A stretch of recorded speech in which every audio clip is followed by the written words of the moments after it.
내가 걷고 싶은 길, 꿈꾸는 길. 대상 박성진. 사람들은 나를 두고 시각장애인이라고 한다. 나는 앞을 보지 못한다. 갑자기 울린 클렉슨 소리에 놀라 순간적으로 방향 감각을 잃어버린 게 한두 번이 아니었다.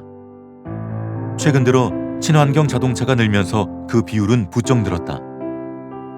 침묵의 암살자라는 별명을 새로이 붙여주고 싶을 정도로 조용히 다가와 클렉슨을 누른다.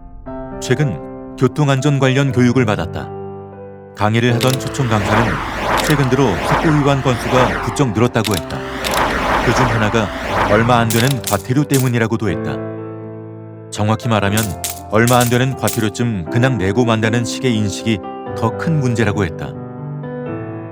시속 60km로 달리던 차가 급정거를 하면 약 27m를 더 가서 멈춘다는 말에 얼마나 아찔하던가. 그런 속도로 달려오는 차가 내 뒤에서 클렉슨을 울렸다면 단순히 가벼운 사고로 끝나지는 않았을 것이다.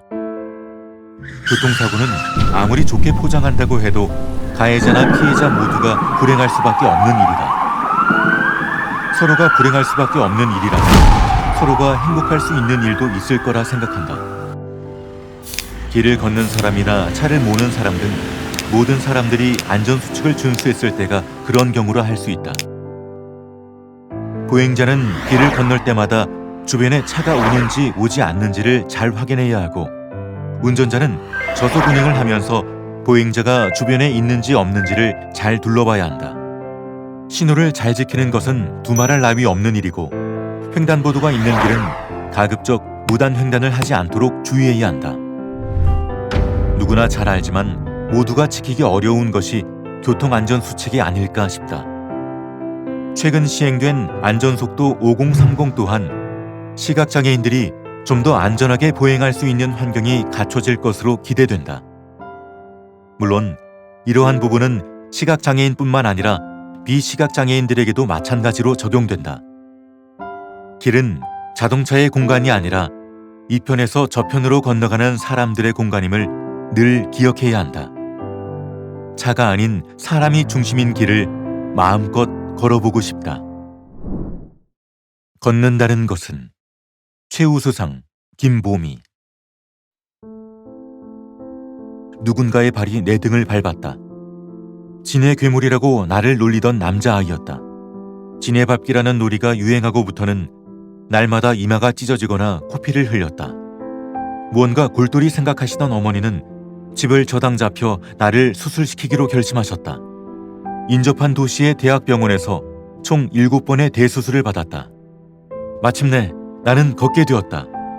그 보행의 자유에 힘입어 나는 차근차근 학업을 계속해 대학교까지 졸업하고 일자리를 얻을 수 있었다.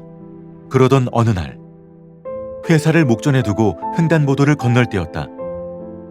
차가 움직인다고 생각했을 뿐인데 이미 내 몸을 치고 있었다. 내가 건너도록 허용된 파란불이니 당연히 차는 멈출 것이라 생각했는데, 알고 보니 운전자도 당연히 내가 그쯤이면 건널 것이라 짐작하고 차를 출발했다고 했다. 우리가 생각만으로 서로의 위치를 짐작한 것은 큰 불행이 되었다. 나는 다시 돌아오지 않을 귀중한 몇 년의 시간을 걷기 위해 사용해야 했다. 그때부터 나는 파란불이 켜져도 반드시 좌우를 확인하는 습관이 생겼다. 나는 물론 다른 사람의 인생까지 불행하게 만드는 큰 사고는 이처럼 사소하고 작은 법을 지키는 습관으로 막을 수 있다. 나는 오늘도 길을 건너기 전 좌우를 살피며 걸어서 출근할 수 있음에 감사한다. 걷는다는 것은 내 인생에 일어난 가장 큰 기적이었다. 나의 두 번째 생일. 최우수상 강두순. 떨어지지 않는 눈을 비벼대며 우리 가족 모두는 처가댁 부산에서 대구로 출발하기 위해 준비를 서두른다. 워낙 많은 비가 내리는 관계로 전방을 제대로 볼 수가 없는 상태다. 이런 악천후 속에서 우리 가족이 탄 차량은 앞을 향해 힘차게 달려간다. 언양 휴게소를 출발해서 약 15km 정도쯤 달렸을까. 트럭처럼 보이는 커다란 물체가 갑자기 시야에 들어온 것이 아닌가. 순간적으로 그 트럭을 피하고자 급하게 핸들을 추월선 방향으로 꺾는 순간 맙소사 내가 운전하는 차량이 장대비에 미끄러지면서 고속도로 중앙분리대와 정면으로 충돌하고 말았다. 순간 진행 방향 우측으로 튕겨나오면서 세 바퀴를 더 구르고 난 후에서야 겨우 멈춰서고 만 것이다. 형체를 알아볼 수 없을 정도의 초대형 사고이었기에 만반의 준비를 하고 있는 사고 대책반 요원들이 지켜보는 앞에서 우리 가족 모두는 정상적으로 걸어 나왔다. 다음 날 뒤늦게 이 소식을 전해들은 친구가 나에게 전해준 한마디가 귓전에 와 닿는다.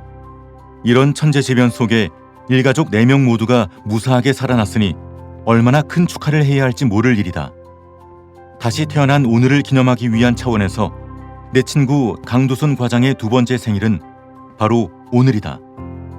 대한민국 땅에서 핸들을 잡고 있는 모든 기사님께 꼭 전하고 싶은 메시지가 있다. 안전거리 유지 및 우천시 속도 절감이다. 운전자라면 수백 번을 강조해도 부족함이 없는 이 2가지 원칙만 제대로 지켜나가도 도로에서 일어나는 각종 차 사고의 절반 이상은 줄일 수 있을 것이다.